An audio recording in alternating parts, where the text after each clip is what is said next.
ফেব্রুয়ারিতে শুভ দিন, ধানের শীষে ভোট দিন, মামুন ভাইয়ের সালাম নেন, ধানের শীষে ভোট দিন, ধানের শীষে ভোট দিন, মামুন ভাইয়ের সালাম নেন, তারেক জিয়ার সালাম নেন, ধানের শীষে ভোট দিন, খালেদা জিয়ার সালাম নেন, ধানের শীষে ভোট দিন, আরমান ভাইয়ের সালাম নেন, ধানের শীষে ভোট দিন, মামুন ভাইয়ের সালাম নেন, ধানের শীষে ভোট দিন, ধানের শীষে ভোট দিন, মামুন ভাইয়ের সালাম নেন, মা বোনদের বলে যায় ধানের শীষে ভোট চাই। ধানের শীষে ভোট দেন, ধানের শীষে ভোট দেন, ধানের শীষে ভোট চাই, ধানের শীষে ভোট দেন, ধানের শীষে ভোট চাই, বলে যাই, ধানের শীষে ভোট চাই, ধানের শীষে ভোট চাই, ভাই ভাই লিপের দিক তাকান ভাই, একটু তাকান।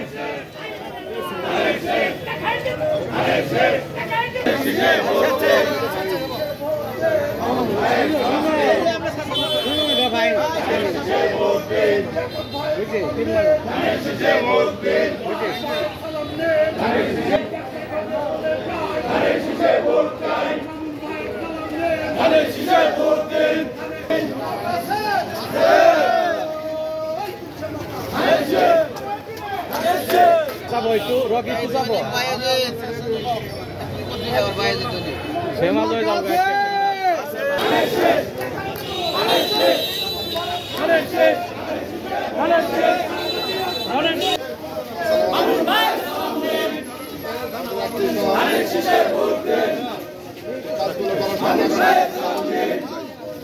খালেদা জিয়া জনগণের মুক্তির কথা বিবেচনা করে এই সংগ্রাম চালিয়ে গিয়েছেন।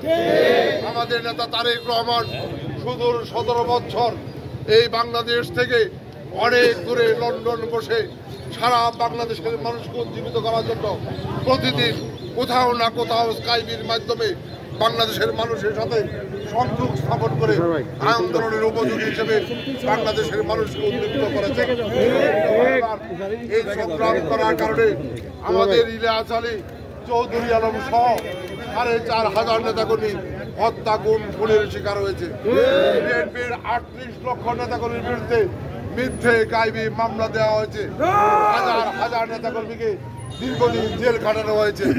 তারপরেও বিএনপির সেই দল, যেই দল এক মুহূর্ত জনগণকে ছেড়ে যায় নাই, জনগণের অধিকার প্রতিষ্ঠা করার জন্য স্বৈরাচার পতনের আন্দোলন নিবিড়ভাবে চালিয়ে গিয়েছে। সেই আন্দোলনের ধারাবাহিকতায় আমরা আল্লাহর কাছে শুকরিয়া করে 5 আগস্ট 2024 স্বৈরাচার শেখ হাসিনা ক্ষমতার মস্তক ছেড়ে পালিয়ে যেতে বাধ্য হয়েছে। আমরা স্বৈরাচার মুক্ত বাংলাদেশ পেয়েছি। এই বাংলাদেশে আজকে বাংলাদেশের মানুষ নতুন করে স্বপ্ন দেখছেন।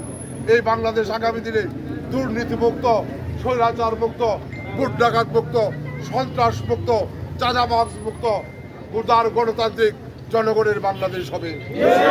সেই স্বপ্ন বিএনপির নেতৃত্বে আমাদের নেতা তারেক রহমানের নেতৃত্বে বাস্তবায়ন করতে চাই এবং এই বাস্তবায়ন করার জন্য ইতিমধ্যে বিএনপি প্রায় 2.5 বছর আগে রাষ্ট্র সংস্কারের 31 দফা প্রস্তাবনা জাতির সামনে উপস্থাপন করেছেন। আমরা আজকে 31 দফার প্রস্তাবনা জামালপুরের সম্মানিত ব্যবসায়ী জামালপুরবাসীর কাছে দাঁড়িয়ে দাঁড়িয়ে পৌঁছে দেওয়ার জন্য কাজ করছি। প্রিয় ভাই আমার, আমরা বিশ্বাস করি যে এই বিএনপি গত 17 বছর নিজেদের জীবনে বিপন্ন করে জনগণের অধিকার প্রতিষ্ঠার সংগ্রাম করেছে। এই জামালপুরের জনগণ আগামী জাতীয় নির্বাচনে সেই বিএনপিকে দানের শীষে ভোট দিয়ে আগামী দিনে রাষ্ট্র পরিচালনার সুযোগ তৈরি করবে। বিশ্বাস করি বিএনপির নেতৃত্বে আগামী দিনে এই 31 দফা প্রস্তাবনা বাস্তবায়নের মধ্য দিয়ে এই বাংলাদেশকে আমরা আগামী দিনে জনগণের জন্য উদার গণতান্ত্রিক মানবিক মূল্যবোধের দুর্নীতি দুঃশাসন ভোট ডাকাত লুটেরা মুক্ত আমরা জনগণের বাংলাদেশে রূপান্তর করতে চাই।